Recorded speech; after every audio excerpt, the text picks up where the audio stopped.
So mga tol, sumabog po kaninang madaling araw ang balita na tuluyan ng sinuspindi si Ryan Garcia ng New York State Athletic Commission dahil sa pagpositibo niya sa PED-OSTA rin sa laban nila ni Devin Haney. 2 buwan na ang nagdaan. Dahil dyan mga tol, 1 taong suspindi itong si Garcia at nabago pa ang resulta ng laban nila ni Devin Haney.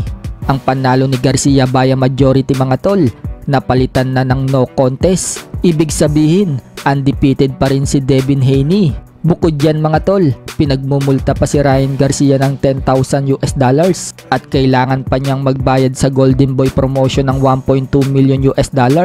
Galit na galit nga po si Garcia mga tol sa nangyari. Talagang hate na hate daw siya at pinabagsak, pero ganun pa man, nandiyan naman umano si Jesus na hero daw niya. Alam daw na malinis siya at hindi nandaya. Samantala, nagsiselebrate naman itong si Devin Haney dahil sa pagkasuspindi ni Ryan Garcia at pagiging undefeated niya muli sa boxing. Nagpasalamat si Devin Haney sa commission at mga fans na nandiyan daw habang pinoproseso ang lahat.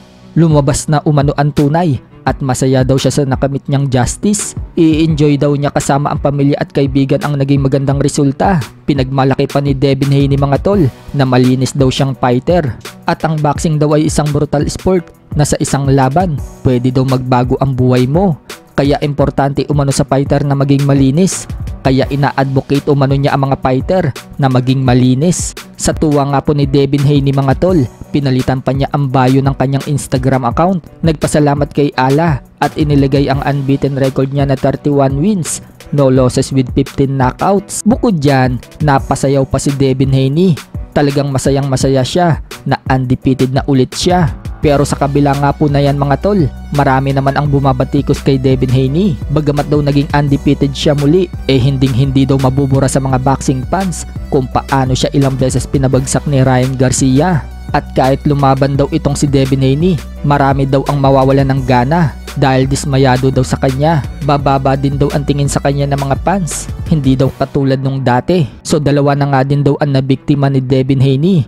Una daw si Lomachenko, ngayon naman itong si Ryan Garcia. Kung matatandaan kasi mga tol, marami ang nagsasabi na si Lomachenko daw ang nanalo sa laban nila ni Devin Haney. Sa kabilang banda naman mga tol, hindi pa nga po nagaganap ang laban ni Jake Paul at Mike Tyson.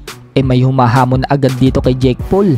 Yan po ang dating undisputed heavyweight world champion na si Lennox Lewis. Wika ni Lennox Lewis, gusto umano niya makalaban si Jake Paul pagkatapos daw ng laban ni Jake Paul at Mike Tyson sa November 15. Pero naniniwala umano si Lennox Lewis na tatalunin daw ni Mike Tyson itong si Jake Paul.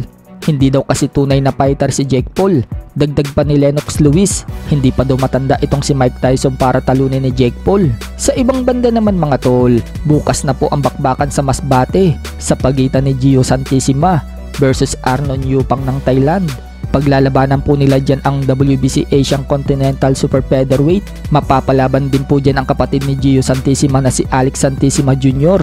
Haharapin naman niya ang kapwa Pinoy na si Justin Darap para sa titulong WBF Australian Super Bantam. Lalaban nga din po sa card na yan si Michael Dasmariñas versus John Estrada para naman sa titulong Philippine Games and Amusement Board Filipino Featherweight. Sa ibang balita naman mga tol, WBO opisyal nang nag-utos na kailangan depensahan ni Emmanuel Navarrete ang kanyang WBO Super Featherweight title dito kay interim champion Oscar Valdez. So magsisilbing nga po yung rematch mga tol. Kung matatandaan, tinalo na ni Navarrete itong si Oscar Valdez. So binigyan nga po sila ng WBO ng 20 days para makipagnegosasyon sa isa't isa. So kampiyon pa nga rin po itong si Navarrete sa WBO Super Featherweight.